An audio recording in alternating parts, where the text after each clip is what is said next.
Thank you everybody for coming. It's so nice to see everyone. My name is Kendra Larson, and I'm the gallery director here at the Archer Gallery. I also run the Clark Art Talks, and I teach in the art department. I just want to let you know that we are recording this talk today, and it will be posted on our website, which is archergallery.space, along with almost 50 other artist talks that we've had over the last few years. So if you haven't been to the gallery or the website, please make sure to check it out at some point. But also, because this is being recorded, if you could take a moment and silence your phones, that would be awesome. Okay, and while you're doing that, if you want to grab a snack, there's some chips and some drinks over there. Feel free to help yourself. Today we have the curators of this wonderful exhibition here to talk about their choices and the artwork itself. We have Tammy Jo Wilson, who is the Director of Exhibitions and Programming at the Bush House Museum down in Salem. She is also the program manager at Lewis & Clark in the art department. She's an artist and currently exhibiting work at the Portland Art Museum as part of the Black Artists of Oregon exhibit. And then finally, Tammy Jo Wilson and Owen Premore, they are co-founders of Art in Oregon, which opened in 2017, which is a nonprofit that connects arts communities with the larger community all across Oregon. And speaking of, Owen Premore is the directing curator of art about agriculture at OSU. Museum and gallery services is, sorry. Getting ahead of myself here. He is also he also does museum and gallery services under his own company called Premore Services, and he is also a visual artist. And I will also add that they are both dear friends of mine, and we've worked together on art projects in the past, and I'm very excited to have them here today to talk with you about this current exhibit, which is called The Stone Path. So, am I missing anything? Okay, thank you everyone for being here.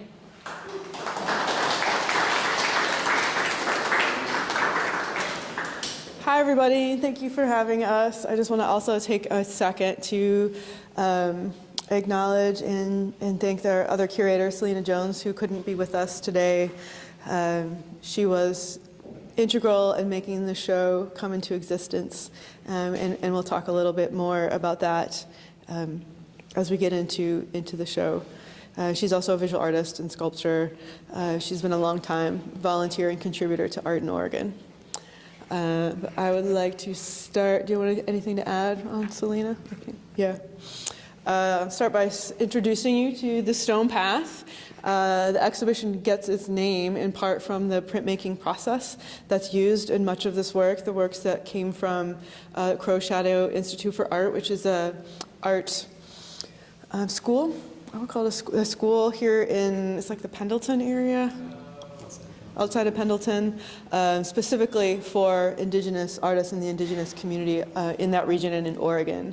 And so the prints that were created through Crow Shadow all came from their artist residency program, where they bring in artists to work with a master printer, and they bring in artists that don't generally primarily work in printmaking to help them expand, explore, and push the visual language of their art practice into new ways. So they make drawings and paintings and come up with imagery and then work with a professional master printer to create these amazing prints that are then added to the Crow Shadow Institute their permanent art collection. And the beauty of prints is that you're able to make more than one. So they'll do this series of prints, and they have these beautiful framed ones that then go into their permanent collection, and then they make multiples, and then Crow Shadow works with their network and the art community locally, nationally, globally, and sells the prints, and then a huge portion of that goes to support the artists to contribute to their art practice. So it is a really amazing artist residency that supports art in their making, in their creative process. It supports them financially and really gets their work out there. So big kudos to Crow Shadow, a big part of this show. Anything you want to add on Crow's Shadow? Yeah, so Crow's Shadow was founded in like the late 70s by James Lavador as a nonprofit arts center focused on printmaking. And it developed over the years through various board activities towards this program they have now, which is the artist residency program. And part of the reason why we were interested in highlighting and touring this exhibition was bringing awareness to their atelier, print atelier there. It has pretty amazing recognition globally, but interestingly locally, it wasn't as regarded, surprisingly, in terms of conversations we had with individuals. So this was an opportunity to highlight Crow's Shadow and showcase the incredible artists they work with, and also opportunity to pair artists' normal practice with their printmaking outcomes from their residency. Yeah, it's a really, really beautiful collection. I also have to add that this collection of work for other art professionals out there in the world, they just welcomed us in. We traveled, all three of us, myself, Owen, and Selena, to Pendleton, went to Crow's Shadow, went through their collection. They pulled out artworks, talked about the artists, really got to know them, looked at the indigenous artists. There's artists from all over the state for many, many years.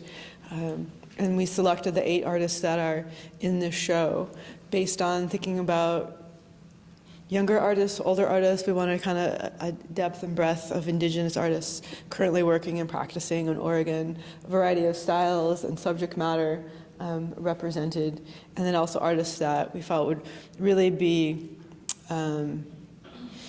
able to support them and contribute to their art practice by showcasing their additional work, their work outside of and what they did after the residency and before, to showcase what they're doing currently in their art practice. So we went there, selected artworks. It was quite a day. It was really fun, just pulling out all these pieces and looking at all the work and spreading it out in the gallery. And it didn't cost us anything. For those art admin people, that's what I was going to add, that we were able to borrow from their permanent collections beautifully framed pieces as the beginning inspiration for this show. And then over time, get to know these 8 artists and talk to them and be in contact with them to figure out what is important to them with their work. What are they making? What are they excited about? What do they want to share? Like, this is where you started with this, this residency work, and where are you now? Because these residencies have been happening for years and years. And so to be able to extend that support and bring it to, this is the 3rd stop for this show, to multiple cities within Oregon and then all the way up here to Washington, has really been meaningful for supporting these artists. I'd also add that Portland Art Museum is having a print fair this weekend, Yes. and Crow's Shadow has a booth at the print fair, so go check it out. So do you want to tell them a little more about what to expect at the print fair? Just a little, just a tiny bit, because it is super cool. Yeah, it's mainly, I would say, Oregon, Washington, California art galleries that focus on prints, selling prints, print dealing, usually have representation at this show. It's pretty amazing opportunity to check out just thousands of prints.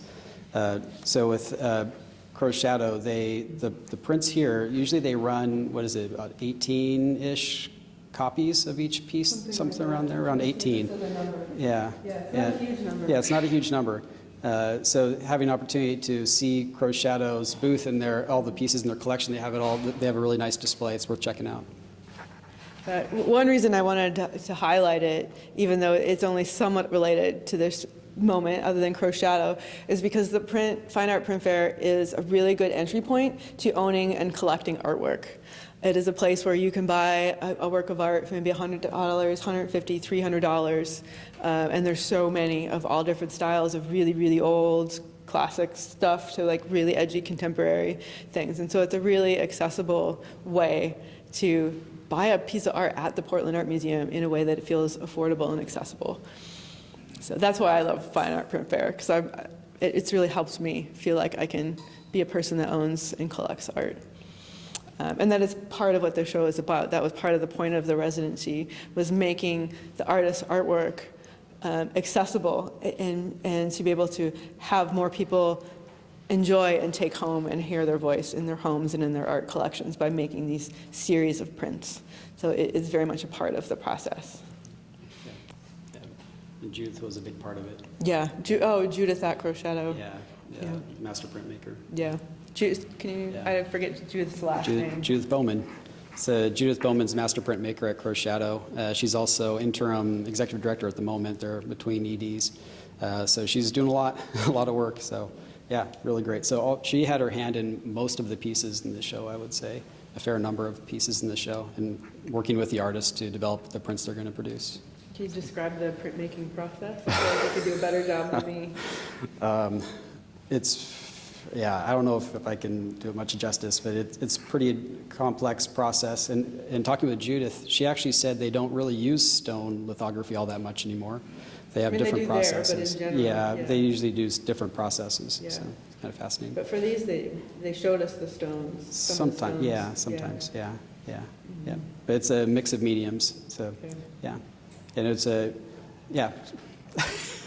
Let me see if I can try. So, because it is where the show got its name from, the stone path. So, as part of the traditional printmaking process, it's a large stone, and it has whatever part of the image etched into the stone that then is inked and pressed. And you're making? Yeah, that sounds right. Yeah. I'm not a master printer or a printmaker, so I'm sure I'm cutting corners. Yeah, it works with the idea that water and fat don't mix. Right, yeah, so yes. But the point being that there's a stone with the image that gets with ink and paper, and it is very miraculous. And then the stone gets resurfaced, and another image goes in. So these really big, heavy, dense stones that are used over and over and over again, and have these multiple artworks that are on there and then made and then gone down. And I don't know, it's quite an impressive, very old process. Yeah. Is it just one stone for each? Or are there multiple stones for each color? I can't say without knowing the specific details for each one, and not all of them. Like we were saying, not all of them use stones. The one right behind you, is that a stone? This one? Yeah. Some Shinkalea process. Yeah, I think there's Shinkalea on this one, and like some of this is actual photograph. So Shinkalea just means it's a paper process embedded onto the print. So it's like collage and printmaking together. So that's not printmaking, but this is from the stone. My guess on this one is they had the stone of one image, and then you can ink a color and put that one on, and then clean it, and then ink another color, as opposed to multiple stones. There's just not enough detail, I feel like, in this one to elicit having many, many stones. Like this one, I believe, too, has the Shinkalea photographs on top of that. Let's see, what else? So, named after the process, went to Crochetto, discovered these amazing 8 artists, built the show around that work. And really the main idea was, like I was saying, bringing their work into this current moment of asking them to contribute what they are working on now or beside that. So when we talk in showing that the sculpture piece and how the artist's aesthetic and creative voice for making work like this would then translate into a printmaking process, and being able to have those conversations and allow those pieces to work together in a space like this, but then also be in dialogue with each other, as these are all Indigenous artists having very different conversations with all of this work. But seeing that contemporary voice together, I think, is really significant, and also just seeing that all together in this room has been really meaningful. Should I talk about the Newberg thing a little bit? So I would mention one aspect of this that I've really enjoyed is since we've been in contact with the artists, engaging with the artists, to actually watch what's happening with their career, just even over during the tour, for instance. Mm-hmm. So Natalie Ball, she has a show at the Whitney right now, a solo show at the Whitney. Whitney Museum. Yeah, in New York. In New York. Yeah. And Marie Watt has a new body of work, these large hanging pieces, these big, almost like chandelier bells. They're amazing, big clouds of bells, like really pretty impressive work. And Demian's been busy, very active in all kinds of projects. That's the big fabric pieces over Yeah. there. Yeah, and Kayla Farrell-Smith back here in this corner, she's been very busy with this brand new body work. So these pieces that we borrowed from Kayla are from her new body work. I think there's 22 pieces, I believe, in that collection about lithium mining. Really amazing, cool show. That was at Russo Lee. Russo Lee Gallery, yeah, a couple months ago. Represented by Russo Lee. Yeah, that was really cool. Yeah. Yeah, so there's a really nice, amazing variety of artists that are doing amazing work all over the place, and we're so fortunate to have them in the show together. Yeah. Lillian Pitt showed at Salem Art Association. Yeah, which brought out at Salem. Yeah, she Yeah. did a big retrospective. Yeah. Big Yeah. retrospective. Yeah. Yeah. Sam. I got to talk about Newburgh a little bit. Okay, if you want to. So this is the third and final venue for this show. It started out, actually when we first curated it, we didn't know it was going to travel, but it came together and was so beautiful and amazing and felt really, really important. And so we started to look for additional venues and locations. So the first place it was at was Newburgh at the Salem Cultural Center Parish Gallery. And then it went on to the Chemeketa Community College and was at the Gretchen Schuett Gallery in Salem. The first location, on the opening day of the first show, we ran into a roadblock issue problem, whatever words you want to put onto it. The host venue decided to remove one of the works from the show, thus censoring the show and the voice of that artist. So really big deal. That piece was the Defund the Police, Decolonize the Street piece that you're seeing right there. So I got a call at 10 a.m. on that day saying, we don't feel safe having this piece in our gallery because of the extremists in their community that in weeks previous had been to the venue and been threatening to the staff, threatening to the people there. And so they felt physically unsafe and felt like they had to remove the art for that reason. So a lot came out of that, a lot of conversation about censorship, about artist voices, and having that work removed and why, how to deal with that in the art world of when we are feeling threatened, what is the right choice? Is removing it, and basically censoring, was it the right choice? And so it opened up a really, really huge conversation. There were some articles written about it in Hyperallergic and Art News, if you're familiar with those art publications, if you want to look up and read about it some more. Demon had actually just been written about, and they had done articles about this work specifically 2 weeks prior. So the story got picked up pretty quickly. And I know I was heartbroken about it because it was not the point of the show. The point of the show is to highlight and showcase these amazing artists. And so for a time, the show's focus got hijacked by this act, by the censorship, by the conversation around it. But in a way, it also brought more attention to the show, so that there is the upside, as it did get a lot of press. But it was really emotionally hard for us as curators, hard for the artists. When that happened, the other artists in the show, some of them chose to act in solidarity and had their requested, and we did take their work temporarily out of the show. So the Newburgh show ended up having, I would say, about half the art in the show, and then the other half of the gallery was empty with statements stating why the art was not there. And that was up for the whole month. So it was really quite an intense thing to come and experience, to see the empty space and learn why that space was empty, and to think about the whole climate and the political climate that we're sitting in. Newburgh is a town where months earlier they made it, literally wrote a policy where they could not have rainbow flags or Black Lives Matter content in their grade schools. And so that was the political climate that this was sitting in. But also it's a small town. So when you're talking about the police department, and the police department, them feeling threatened, but then it's the police that are there for them when they are feeling threatened. And then if they offend the people that are defending them, it gets really complicated really quickly. If the police department is also offended by the thing and then the extremists, you see where I'm going with all of this. So it was quite a lot.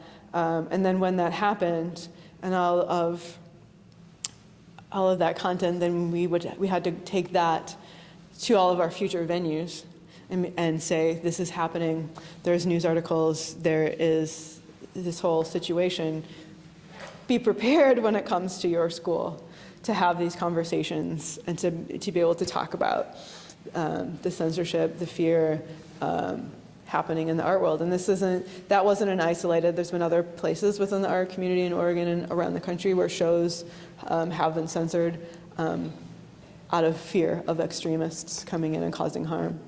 And if you listen to the larger news, there's been a lot of related to the war, there's been big shows censored related to that, and it's the same kind of thing of artists being censored out of fear. So that was a big part of the show in the beginning, and a big part of why I'm glad it's all here now, and it was all here at the second venue, and just another layer of why this show is so important. Anything you want to add on that? Okay. What else? So maybe just a little bit on curating in general. I'm an artist that kind of accidentally became a curator because it felt so necessary in this day and age for artists to take ownership of what exhibitions and what conversations were being had. And I think this exhibition is a really good example of that. So for the young people in the room going out there into the art world, I would just say take initiative and don't be afraid to step up as it feels necessary, and don't always wait for the art world to come to you. Sometimes we got to go to them and have the conversations that need to be had, and showcase the artists that deserve to be seen that maybe aren't being showed or aren't being exhibited in ways that allow for the totality of their voices to be heard. Another thing about this exhibition is it's very much, we're not interested in showing these Indigenous artists with an agenda of what we want them to say. They're not here because of their political message about, land back or this. They're here because they are amazing, important artists. And their work here is about whatever is important to them, without an expectation of what their work should be about or look like. And I think that's something that's really, really important. Yeah.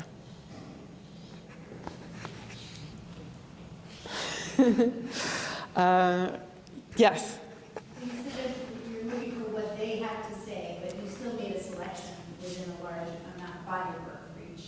So Well, the selection we made happened at Crow's Shadow, and it was based on we knew we wanted to support and highlight Indigenous artists, and we wanted to support and highlight Indigenous artists in Oregon specifically because this is curated by Art in Oregon, and that's just we have to bring it in somewhere. And then we were looking at contemporary, currently practicing artists that are actively making and showing work right now, because those artists would most benefit from this opportunity. And so that was like the criteria. And so out of everything that they had available and all the work that we pulled out, and then also showcasing a variety of work, styles, ages, places where they're coming from. So those were that was the criteria of selecting the 8 artists. And then as far as the work that they contributed, the additional work, that was mostly more of like, what do you want to show? But then also slightly a conversation of like, what we're capable of. But it was more of like, we want to show what do you want to give us? What is important to you? Not like me going to their studio and saying, I want this one. It's like, show me what you want to share. As long as we have the capacity to actually do that. If that makes sense. Yes? Do they all fit into, I know that you spoke about they're all with Indigenous artists or Black artists. Do they all have a similar message, or do they all have each individual messages and some artists have one specific and other? Every artist, I would say they're all different. I mean, there's definitely some overlap just because we're all humans and there's things that are important to us collectively, but each one different. There was no, in the curatorial part of this, there was no trying to have a collective. Yeah, well, I mean, yes, but the thought is about supporting them as human people and the totality of their voice, instead of trying to have everybody have the same voice and talk about the same thing, so that each artist can speak freely about what's important to them. Because so often, if the artist, the indigenous artist, the black artist, or whatever, they're expected to have a conversation about they're used or tokenized to have a very specific conversation. So this exhibition, one of the goals is to allow them to have whatever conversation is important to them. So, yeah, so unique. All of them are unique. Like, that is very different conversation than this piece versus, yeah, this is actually the same artist, but these two. But yes. Does that answer your question? Kendra? It seems like a lot of these artists, because they're contemporary artists, you can find out about their subject matter and content by just looking them up online. But there are a few that are a little harder. I was wondering if you could talk about Jeremy Starwold's work a little bit. Like, what is the content, or what is the storyline that he's interested in? Because he's a little harder to research. Actually,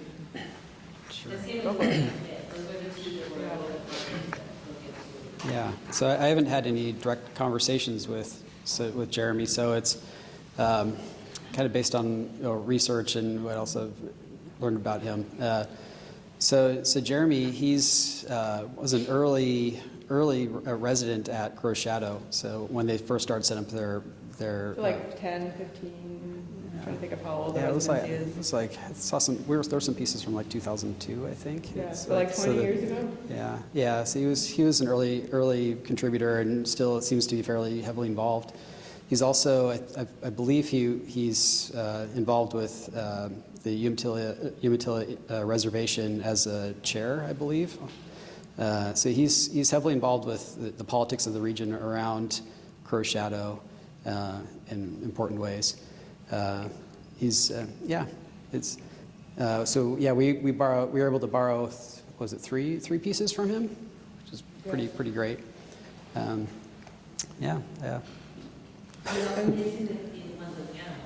Right.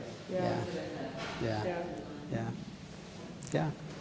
So it's when it came to approaching the artists about other work to contribute, the supporting work.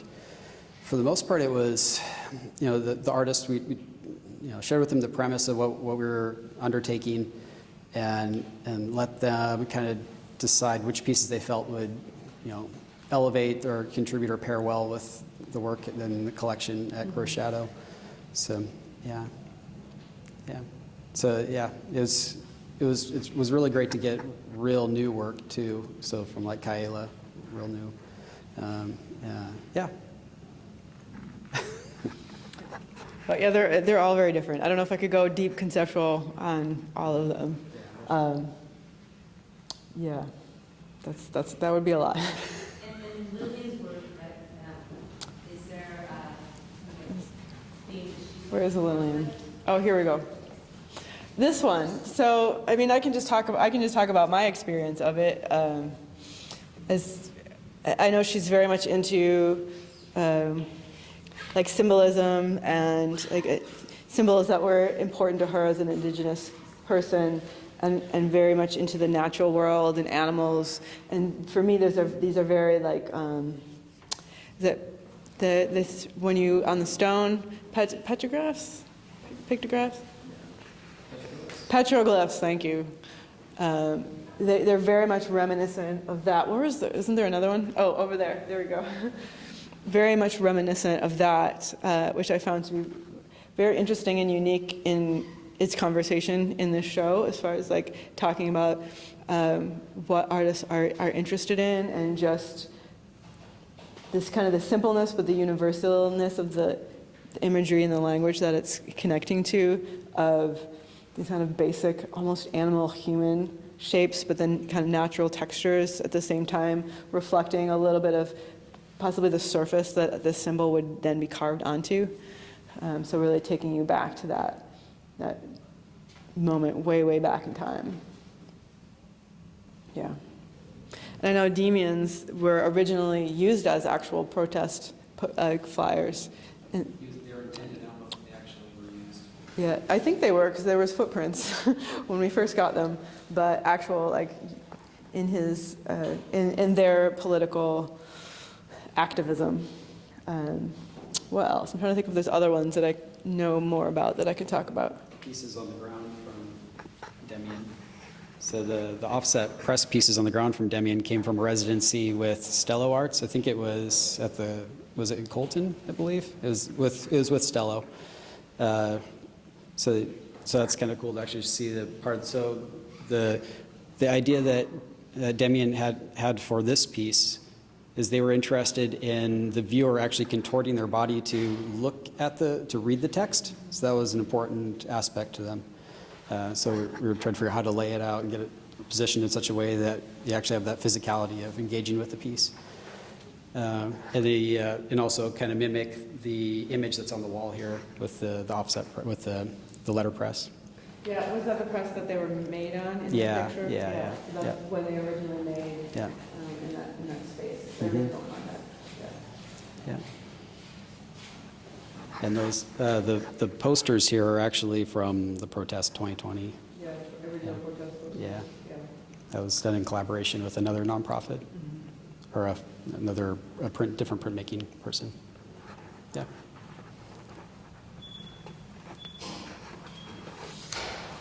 Yeah. Any other questions? I had a question. The piece on Oh, there you are. the piece on the end, I think it's called Shelter. Shelter. Which? Was there a specific meaning about that? The artist had? Oh, wait, camp. Which one? Artist camp, yeah. This one?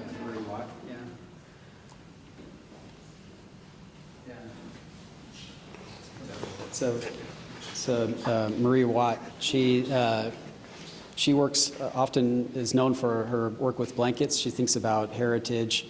So this is by her as well. This is also Marie Watt. And so you'll see like Hallie Ford Museum, they have an amazing large Marie Watt piece that's stacked blankets. And I believe they're donated, and they have like the tags that they're hanging on them have like where the blanket came from, like the family and the heritage associated with it. Really powerful piece. So her work is often dealing with heritage, home, place. I would also say like with blankets, I would think like comfort and security a little bit too. So that's kind of my read on that. And so her pieces are also unusual in the show in that they're block prints, woodcuts. Yeah. Oh, yeah. I'd forgotten that, but yes, they are. Yeah, and so Marie does amazing social practice type work as well. Really worth following. She gets communities engaged in really amazing ways. So yeah, one way to support artists is to follow their social media, Instagram, and check out their websites. Definitely pay attention. Their social medias are just amazing. Like they're so busy.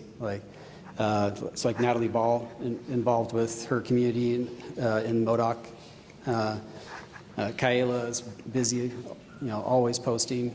It's really, really cool to follow their social media and go to their receptions, go to their openings. Yeah. Yes.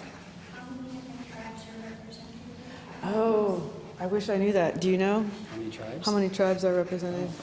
That's a question. Yeah, that's a great question, and I'm sorry that I don't know that, but meant more than a bunch.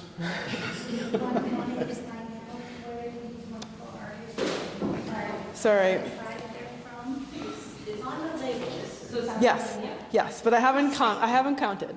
But yes. Perfect. Yes. That's important. So we could count. We could go around and count. Yes. Thank you. I just wonder why you chose Newburgh as an exhibition place? Yes, absolutely. Yeah. I mean, the short basic answer is because we had a relationship with them previously, and the gallery is a really large and amazing space, and I feel a lot of value in bringing arts to a community like that I think really needs to have those contemporary conversations, and I feel like it's probably one of the only spaces in that community where these these topics, these conversations are allowed to happen. And so to be able to provide that community with that feels really important. And they've always been really supportive of Art in Oregon, of us as artists. I've shown my work there. So even with all of the controversy, we'll see if we continue to have a relationship. But because they needed it and because they were willing, because the community needed it, yeah. Anything else on that one? Yeah. So, yeah, so Chehalem, part of it is exhibition space, right? Yeah. So this is, a fairly largish show, I would say, for most gallery spaces. So our, Oregon's places where large exhibitions can occur are kind of rare. So it's important to kind of support and bolster those, even when we're dealing with challenging issues. So with Demian's, the controversy came up around Demian's work, it was still an opportunity to grow, try to foster a relationship, try to bolster their community, think about how they're going to engage with art in the future going forward in meaningful ways, better ways, more, and try to understand what was impacting them, how to correct those issues. So it's all part of the growth rather than trying to well, we'll just burn it down. That's not. So it's more about how to do it better going forward, how to be better going So forward. even if we didn't necessarily agree with their choice, Yeah. we can talk about. Yeah. We can talk about it. But yeah, so Chehalem is a nonprofit, and their bottom line is tight, like all other places. So these larger exhibition spaces, you're going in, especially the nonprofits.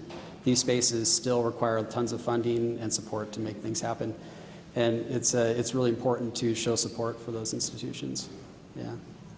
That we also intentionally chose community and education spaces for the show, as opposed to a gallery that is specifically about sales or marketing artists. As it's not really about the artists; it's about their product, the thing that they made. Definitely. And that's what they're interested in sharing with the world, and not so much supporting or showcasing the artist. It's it's their object. And so these community spaces really lend towards supporting the whole person, which is something that's really important to us. Yeah, definitely.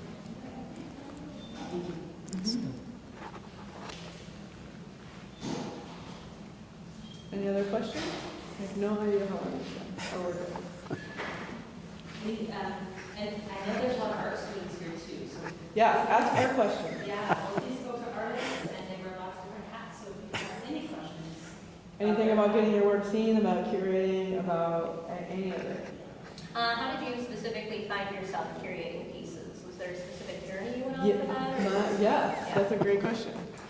So like I said, I am an artist that found their ways, fell into curating, sort of. So before the pandemic, not very long before the pandemic, in the year before, I was asked to curate an exhibition by a gallery down in Corvallis because they knew me, they trusted me, they knew my nonprofit, they knew me as an artist. Even though, I will have to say this is funny, but you guys will appreciate it, I applied to show there and they didn't accept my work. But I forgave them, and they asked me to curate. And they didn't really know what they wanted. They just knew they wanted an exhibition that highlighted and supported marginalized Black, Brown community. They're like, Tammy Joe, this is our idea. Can you help us?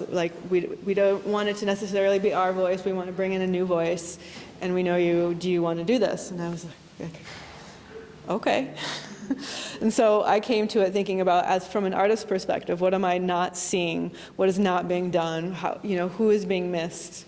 And myself included, as a Black artist that isn't making politically charged work or work that is necessarily having the conversations about, Black identity or the politics of it all. And so my work is not used in those spaces that are using artists for that purpose.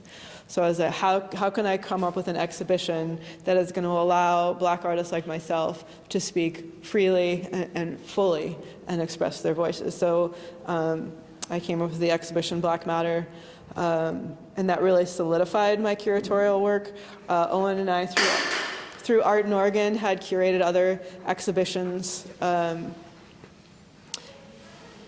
before that of various degrees. But when I did that one, it really like locked in. Like my voice as a curator and my curatorial practice just kind of like became a real thing. Are there any skills as an artist that helped you in your curation process?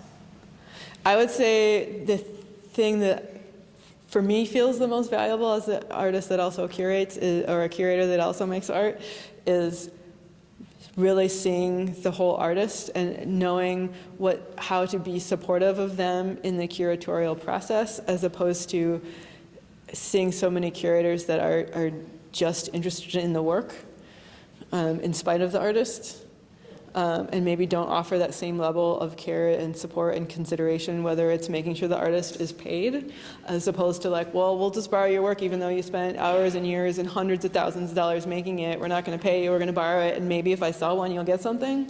But then if it's a space like this where nothing isn't being sold anyway, then you're just, where does that leave the artist? So I feel like coming to this from an artist perspective of understanding that doesn't work for me, and so that I can share that and change that dynamic in my curatorial practice of how the artists are treated and respected.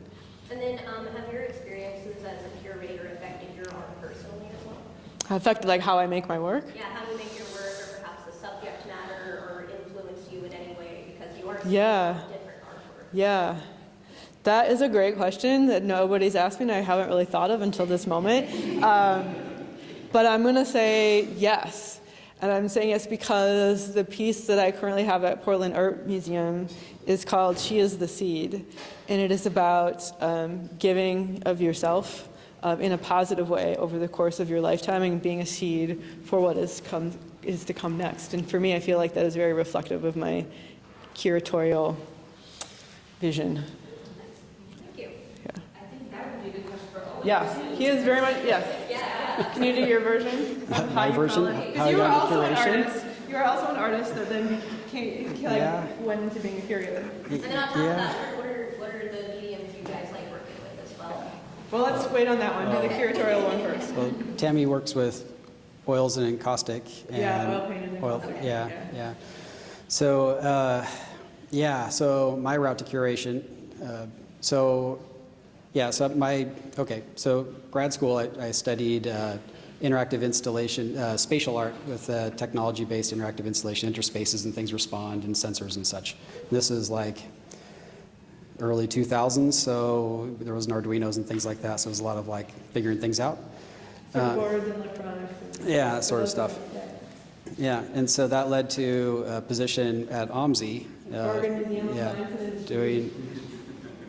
doing exhibit repair and maintenance, which led to managing the traveling exhibitions, which led to being on the road a quarter of the year, traveling around the country fixing exhibits, and which led to my job being too much like my art practice. So I ended up going to textiles. I did textiles for quite a while. And then we started Art in Oregon around 2017. 2017, yeah. When there was a gallery in Oregon City that actually was like two. It was like the one gallery we were friends with failed within a year. Yeah. And that was really kind of heartbreaking. Oregon City just has like this very much a lack of art in the town, like in support of art. And so we were thinking, how can we change this dynamic? We're like living in this test bed of Oregon City being this non-art kind of place, but rooted in history and with a lot of story and kind of like culture around it. So what does it look like to integrate art in a different way, in a way that the public is more accessible to? And that kind of led through various different processes and various different exhibits. But that got me curating for art. When I was working for OMSI, I curated hundreds of shows at hundreds of museums around the country of science-based stuff, science-based exhibitions. But I was also the person that was focused on STEAM at OMSI in the fabrication side of things. So science, technology, engineering, art, and math. Yeah. Art. Gotta have the art in there. Art and math. Yeah. So I was like the STEAM kind of liaison as I traveled in the country. I would go to different organizations, museums and whatnot in my off time and kind of do some exploration, try to figure out how they integrated STEAM.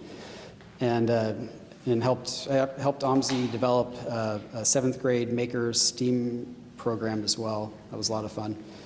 So between Art in Oregon, curation for various crazy exhibitions. We had all kinds of weird projects, and we were kind of anarchistic in that we would do whatever we could without having to spend any money because we had like no funds. So it was like zero money and just all kinds of weird projects and trying to get. We got local businesses involved, like hanging artwork in their lobbies.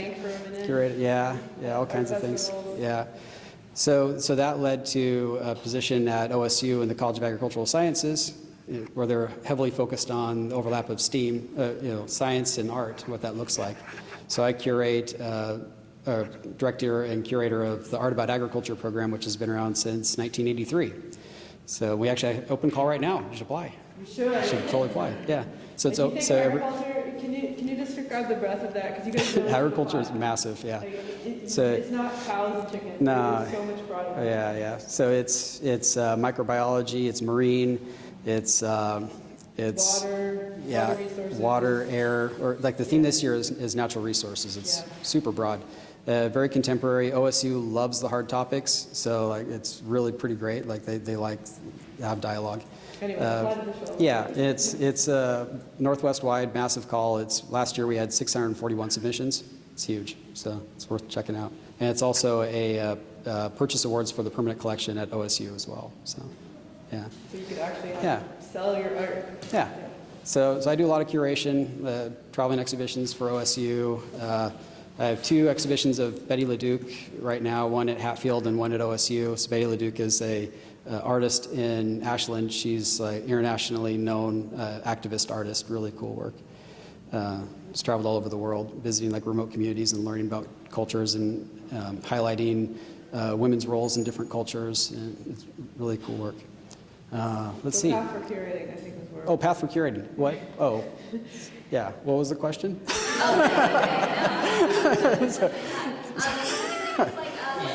Curation, Oh. has that specifically affected what you do as an artist? Yeah. So that was kind of like my path to curation where I'm at now. Yeah.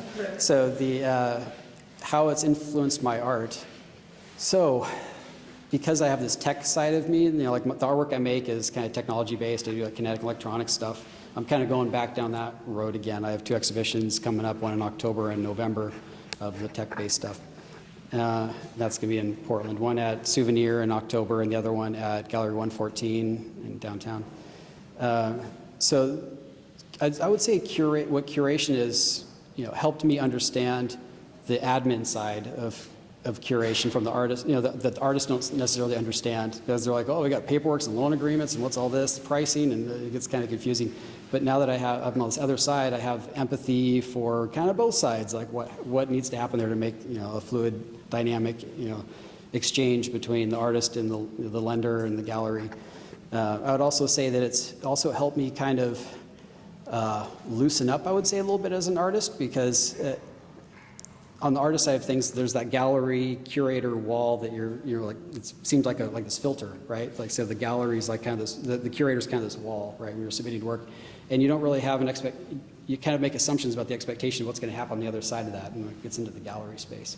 So now that I've seen the other side, I'm a little bit more loose in having this, making the work I want to make, and then having a dialogue, making sure I'm on track, having really good communication with the curator or artist and the other side of things to make sure that everything's on track and they feel supported on both sides, and making clear deadlines. That's something that wasn't something I was as aware of when I was on the artist side of things, like in terms of when they set a deadline on a gallery side of thing. You got to meet that deadline. It's very important. Yeah, otherwise everything falls apart. Like the promotions fall apart, the printing, the layouts, like all that. So it's very important to if a curator gives you a deadline to follow it as best you can. Yeah. Thank you, Professor. Yeah. There you go. Right? Yeah. That was a great question. Great questions. Any other art world related? Now's the time, the opportunity. Is there anything that you should avoid when getting your curated? I feel like how do you know you're getting your stuff curated correctly? If that, I don't think that makes sense. You look like you have something off the top of your head. Yeah, that's a good one. No, it comes up a lot. So I curate exhibitions at OSU. with artists that that are from the permanent collection, I'll have never met them. I'll just call them up out of the blue and it's like, your work fits with what we're programming's at right now, and what are you working on now, and getting that dialogue going. Some artists, it's a trust thing. There's some artists that are familiar with the way a person curates, a curator works, and they're like, okay, here's the work I'm working on. Studio visits are incredibly helpful to understand what they're actually working on, what they're interested in. I would also say that artists, and myself included on that side of things, aren't a real good judge of the work they're doing in terms of how to present. It's what works well together. It's kind of surprising. If you, as an artist, come to a show thinking, well, I have this body of work and I'm going to show it this way, trust the curator. Honestly, yeah, because it really is. Trust. Really listen to what they're saying, and trust. And if they're seriously off course, have a conversation. But yeah, definitely, be conscientious of that perspective, because they're looking at, their administration, their marketing goals, all the tangential things that go into why an exhibition of your work would be happening in this space. Yeah. What are some very common mistakes that you see if people are trying to submit their work? What not to do? Bad images is probably the biggest one. Yeah, paintings propped up on couches. That's exactly what I was thinking. I don't want to see your couch in your photo. Don't. Or if it's really yellow because you used your indoor lights and you didn't correct, and the whole thing just looks yellow and it doesn't truly reflect what the work looks like. And you can see the couch and it's all crooked, like that. Yeah. Yeah. It says more than not showing the work well. It says, I'm not taking the time and the respect to do this properly. And so even if I like the work, if the application is poorly submitted and poorly documented, poorly written, poorly photographed, it says a lot. So make good images.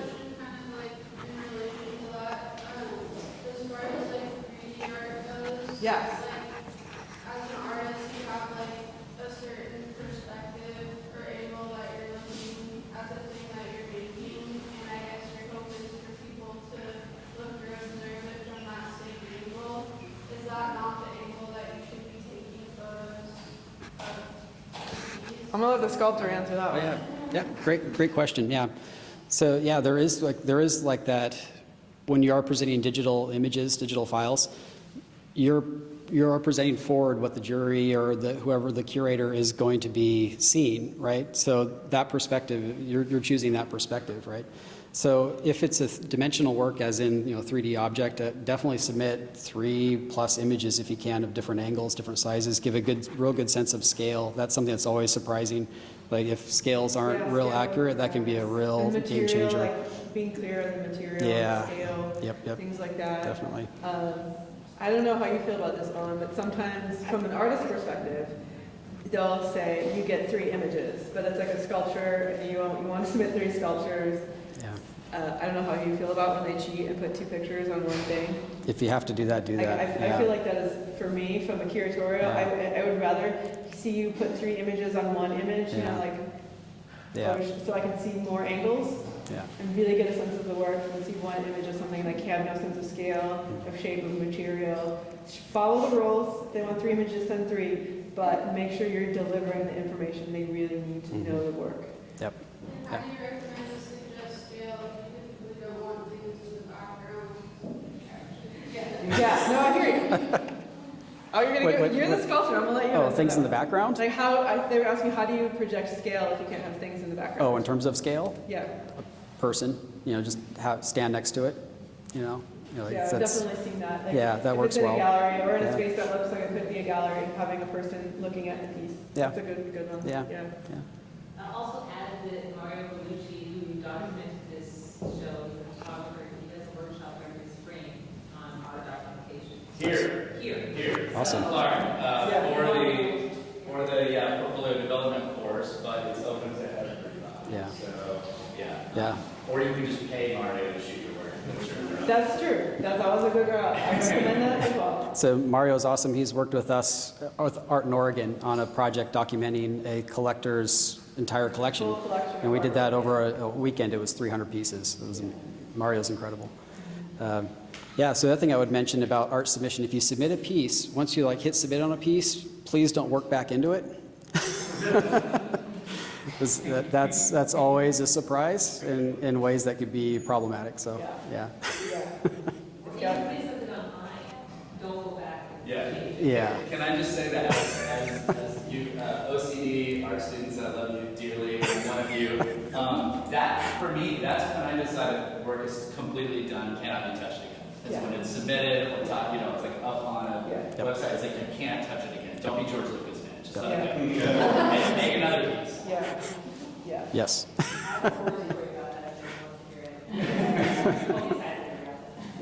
But I've for real seen artists like in sort of working on their art in the show, like.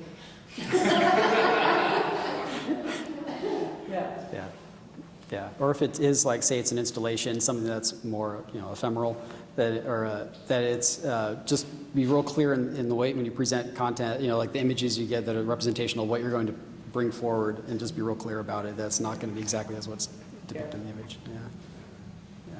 But yeah. Great question. Very good. Any more really awesome questions?